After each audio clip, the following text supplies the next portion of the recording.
going to discuss what is bilingualism and its effect on a cultural identity. So, as we all know, bilingualism is the ability of a person who can communicate effectively using zero language. Is it right? Yeah, that's right. And also, it's very important to us to know languages to communicate in different cultures. And we all know that we are in the different culture.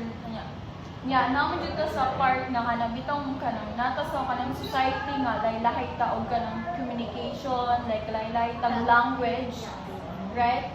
Clark, experience using bilingualism? Yeah, I have because I play a lot of mobile games and I met a lot of people that play that game and they speak different language and different culture of mine.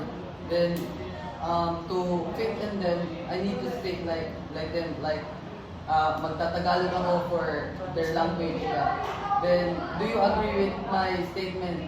Yes, of course, because as a Filipino, we have a different cultures or what we call dialect, right? Lahi-lahi man jud ang gina-use nga dialect, like here in Cebu, we use Cebuano, right? Or Binisaya. And also, even though we speak Cebuano and our general word here in Philippines is English, so kita nga kanang mga Cebuano or Tagalog, we have different aspects or own perspective on how to interact other people just to socialize and cultural on their society, right? And that's all our understanding of what is bilingualism. So,